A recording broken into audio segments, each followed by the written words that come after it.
Hello everybody, I'm Aaron. I'm Matt. I'm Sam. And welcome to the Tavern.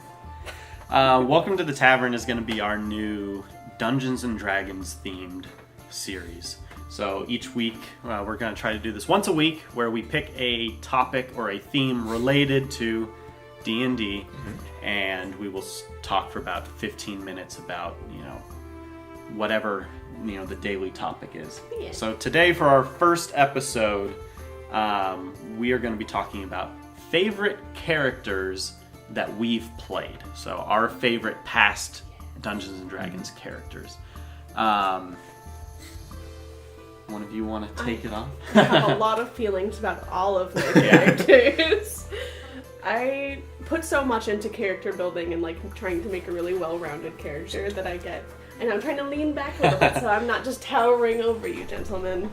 But I don't know. I put a lot into creating my character, and they're all little pieces of me. So they're all my favorites in different ways, but I definitely do have a number one favorite. What is it in your guys's? So I have 3 favorite characters. So I'm not entirely new to role playing, but to D&D, it's only been when I met these guys. And we've not really had the opportunity to have a continuous long-term campaign. So the ones I do bond with are basically just the concept characters. And I've got 3. 2 of them are druids, one's a sword master, and I'm going to go off on those in a bit. But what you got, Aaron? I've played a lot of different characters. We've had so many one-shots too that we're just let's make these throwaway characters, but even those are so fun. Even those are fun because, when you make a joke character or a throwaway character, you're you just make it, you don't overthink it, and then you're oh, this works. And so I've had a lot of characters that I really like, and I've played some characters that I just absolutely hate. I can't wait for the campaign to crash and burn, or the character to die, because I'm ready to just for something. That's the worst, when you're waiting for your character to die. You're I made a mistake. For Aaron, I can't most of the time this. with us, it's the characters he's made as a DM. He makes to get us through stuff. Yeah, and that's push you along. That's different. That's the DM created characters, but just as far as being the player, characters. I've been playing D&D for over 10 years now. And so I've gone through a lot of different characters, but I have one favorite that stands out above everyone else by quite a margin. Yeah. Well, we'll go back to you. Now you can introduce which your character is. Back to me? Yeah, we'll keep going around. That way it's not all one person talking. My favorite character is my first character that I ever made for the campaign that I started playing with you when I was a wee lad of 16. And I didn't know anything about Dungeons & Dragons, but I know that in RPGs in general, I love to play the rogue character, and I love elves. I love elves so much. So my elf rogue of Direwin was my favorite character, and I have played long campaigns with her. I recreated her for other smaller campaigns just so I could play her. I played her in D&D 4th edition. I played her in Pathfinder with some people. I played her in 5th edition for a little bit. I don't know, I just keep bringing her back. All so I'm these I can't rehashes. deny that she's my favorite, even though I have some new ones that I really love and really inspire me. But I think she was my favorite to play because I spent so much time with her and sort of building her background and her personality. I don't know, it's really fun. What's your favorite story about her? My favorite story about her?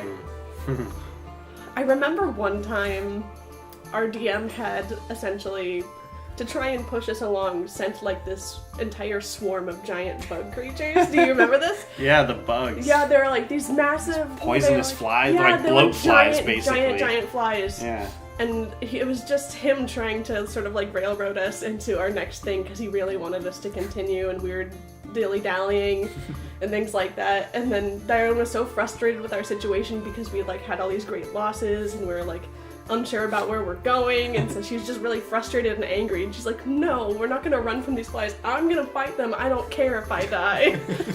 And I remember our DM being oh, no. oh my gosh. But he's you lasted way longer than I thought that you would, because I wound up defeating way more. Just because I was so adamant, no, I'm gonna fight them until I feel Direwin is tired. Because she was just I've had it. Just lashed out at these flies. I think that's one of my favorite moments because it surprised the DM, and it was just kind of funny to look back on because it was it was one of her badass moments that was not supposed to happen.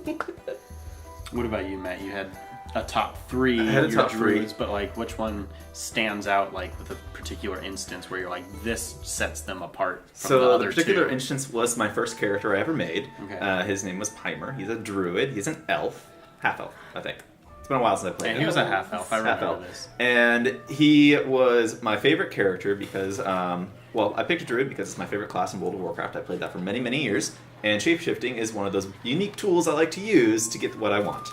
And Aaron was our DM at that time. Mm-hmm. And a particular story, there were orphans involved with this, of course, because what good DM story doesn't involve orphans? It's the dragon! Ah! It entered the tavern. But we were basically dragging these orphans along on our adventure, and we got to a pirate ship that was like marooned on the beach. And I was like, I'm going to be sneaky. And I turned into a seagull. So the thing about what we decided about polymorph is that there's conservation of mass and energy. So if I turn into something, it's the same size I am. Right, so it's a giant seagull. Giant seagull. It's like fairly humanoid size, but Yeah. it's a humanoid size. Because we're like, the druid rules are so vague, so I'm going to set some guidelines, and one of the guidelines I chose is that whatever creature you turn into, you stay the same size. Yes. So I It's turned. amazing. I love it. So I was a giant seagull, and my other crewmates finally got on top of the deck. They're not being so sneaky, so the guards get out, and I'm up on the crow's nest, and I'm like, shit, what do I do? I know what I do. I shit! So I take a giant-ass, human-sized seagull shit onto the guards, and that's it, my initiative roll. Yeah. Bless. It dealt damage. And then, like, 5 minutes later, I decide I need to get down there real fast. What do? I turn into a bear, and then I fall through 2 stories of the deck. Yeah. Because I missed the guy. I just imagine you being this human-sized seagull and like flying over the heads of these guards. And they're Just like, why like, is oh. the sun blotted out? And they look up and see this massive seagull. Druids are fun though. That's a great I thing. Yeah. That was definitely a fun session of that campaign. But, I guess it's my turn. Yeah. For me, the one character that stands out above all else is Arvis, my elf ranger. Which later on, when I reached like a new Paragon tier or whatever, he multi-classed into being a hybrid fighter. So that was cool to implement those, because that's the one character that I actually was able to play from level 1 long enough to get up to past level 11, where you can add all this crazy stuff. But he's also been like my go-to character for if we're doing a one-off campaign and just grab something that you already have like spontaneously. You're familiar I with grab it. his character sheet, I have him saved at all different levels so I can make him fit into whatever we're using. I use him when I DM as a character that interacts with the players, comes in to either help or hinder depending on like How old what he is. Yeah, depending on, well, that's just it. Because he's an elf, I will use him at various stages in his life. So it's like he is hundreds of years old, way past anything that happened when I played, or like he's younger and this somehow happened in between because our sessions Before any of... Right. Well, and there was with the 2 sessions that we did with our characters. Arvis was contemporary with Darwin. Yeah, The two- they spent a lot of time together. The term elf synchronization Yes. happened because we were just like so in sync. It was amazing. But the 2 campaigns that we did, there was like what, 50-year gap in between them. There was, yeah, So, and like- it's like time travel and Yeah, dimension interdimensional travel. So I'll use him As in different happens. times in different dimensions because I'm like, it kind of already fits in and with the crazy stuff that happened in the campaigns we played. So he's my go-to. I guess he's technically the second character I ever made because I had a half-elf Avenger for the first time I ever played Yeah. D&D. But that campaign actually lasted for 2 years, so I guess I was kind of lucky that the first campaign I ever played went on for as long as it did. multiple years in high school. Yeah. But what is your like a moment that you gosh. love with Arvis? Favorite Right, moment? it's hard to think of one when you've played a character for so long. My favorite Arvis moment is when we used the power rings to break the system. Oh my gosh, To we def- found the most amazing loophole. It was like, we locked eyes, we're like, loophole. Like we can. These are supposed to be one-off daily powers, but like her ring's daily power resets another ring's daily power, so it's like Because it would take the power of another ring, which could cause them to like It Right. can be used more than once. So it's like you could keep We had these magic rings. sending the power around almost infinitely, which was something our DM did not anticipate. So that was pretty awesome. So that battle sequence is probably my favorite Arvis moment. Yeah. What about favorite character backstories? Ooh. That's good because Arvis, his backstory is not the favorite backstory that I've written. Same. Because you write the backstory before you get to play the character. So even if the character or the campaign is like utter crap, like you may have written a great backstory. Yeah. Sorry. Do you mind? Go for it. My favorite backstory for a character was Zavir, which was a drow sorcerer. Now, we were playing in a Forgotten Realms campaign where drow tend to be evil and only dwell in the Underdark and do surface raids at night. Most people don't like him. Well, his backstory was that he was participating in one of those surface raids on like a halfling village or something, terrorizing some halflings. And he like fell off the cliff as they were like retreating and he hit his head. And he wakes up with total amnesia. And he knows nothing about like the prejudice or the like dark that's really interesting. bit of the elves, so like or of the dark elves, so like he's not like this racist, evil, spider worshipping creature anymore. He's not just like he wakes up and he's like, I'm on the surface, and he's like, why are people looking at me weird? Why does everyone treat me like crap? Like, I don't have anything against these people. And so at the start of the campaign, it had been several years, so he had established his memories. I didn't play it where he knew nothing at the time that we started. But to him, like, everyone was, treated him very differently than he treated other people because he wasn't your typical drow. Because I wanted to play as a drow to have those cool abilities, but you also have to deal with the interpersonal conflicts of being a drow. But because the DM was like, we can't really have a drow. I'm like, well, what if he's a drow that isn't really a drow because he has amnesia? And we're like, oh. So that's my favorite backstory. Who's next? I can go next. Go for it. So my favorite backstory I've written was actually for the most recent character and campaign we did, which was a short campaign because it falls apart like us. DM. It happens. People's lives get busy. But with the DM, I basically co-organized. Once I figured out what the backstory for the world was, my character was a half-elf. Drow. So he was, his entire backstory was essentially, he is the son of the Queen's Consort of the Light Elves, who was captured on a raid during battle with one of the Drow matriarchs. His mother is killed, because, Drow are not particularly a peaceful people. During power struggle, so his father escapes from the underworld, takes him out, and he can't take him back to the Light Elves because he's a bastard child of a drow. Yeah, so he takes him to Witch Haven, which is like homebrew, like kind of not the like super evil, but like the chaotic evil area, and so raises him there. So he grows up as a half, like he's a sword mage, so like half magical, half like assassin. Interesting. So he was supposed to be kind a lawful... of like multi-class. Multi-class, multi-racing. Yeah. So just a very split background character. Yeah, he was supposed to be... we didn't get far enough to the campaign for me to actually like use any of this. Yeah, well, you can save that character, use him in the future. I know. That's the nice thing about D&D. But yeah, he was supposed to be like... He knows his lineage, he's gone to see his sister, who's in charge of the elves, but no one else knows what's going on, because he doesn't look like a drow. He's like a light elf, but with like slightly grayer skin. But that could just be because he doesn't get enough sun.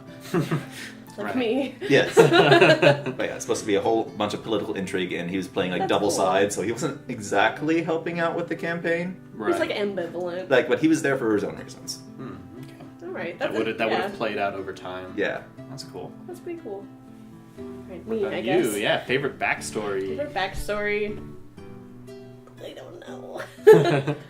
Honestly, I still want to lean towards Darwin because for having written it knowing nothing about D&D, That's true. I'm still like, wow, it's sort of like still played out in the world that we created and a lot of things. But it was mostly because kind of like your guys' like backstories are based on like the way your character kind of looks or behaves. People treat them differently, or people treat them differently because of how they are. I mean, elves are usually like these high and mighty people, and so I had made mine a wood elf who got magically burned by a dragon who wound up being kind of one of our main enemies towards the end of the campaign. And oh no! Oh, keep going, it's okay. So she got a magical burn that actually affected like the left side of her body and made her appear a little bit more drow-esque, whereas her right side was a lot more like typical elf like beauty, and then the other side was really dark, and I don't know, seeing that would confuse people, or people would point it out and cause a lot of like interesting things. And she used to be really quick to anger and quick to stabbing and quick to stealing. She was a rogue, and it was great for me. I don't know, and just the way she would interact with people, because I made that a part of her backstory, and kind of a thing that I wanted to sort of sprinkle in more through the campaign, but it didn't come up so much, was because she was magically burned in this way, it sort of affected her mind. Because she started out the like... dark magic. Yeah, pretty much. It was like a dark magic. She started out like neutral good, neutral, and I wanted to have her gradually go towards more like chaotic neutral, and then to like chaotic evil, just depending on the situation. If something like sparked that kind of madness in her, but I didn't get to play up on that as much as I could, but that's still a fun thing for me to think of when it comes to backstory. Yeah. So in conclusion, we all like weird drow backstories. Apparently. Because it's just like more to make interesting characters. Yeah. Conflict makes for interesting stories, Yeah, it does. I think. That is true. That is true. All right, well, that's all we have for today. Please let us know what you thought. This is the first time we've done this. This is something new. So please, in the comments, give us some feedback, positive or critical. Also, in the comments, comment your favorite character if you've ever played Yeah. D&D. Yes, If I you want to play read D&D, about everybody's characters. We want to know Yes. about your D&D ideas and campaigns that you've done. And if you have a suggestion for next week's topic, too, we're open. Anything D&D related, from favorite, session to favorite thing that you wish you could have done but haven't gotten to do in D&D. I want us to do Anything. one that's like the greatest fails that Yes. we've had, because there are many. We'll have a natural 20s episode, and we'll have a natural Natural ones ones, episode. yes. That's just like all of my roles, though. Right. So look forward to that. So look forward to that. If you have any suggestions, please let us know. Like, share, subscribe. Watch the other stuff we have here on the Nerd Herders channel. Thanks, guys. Bye.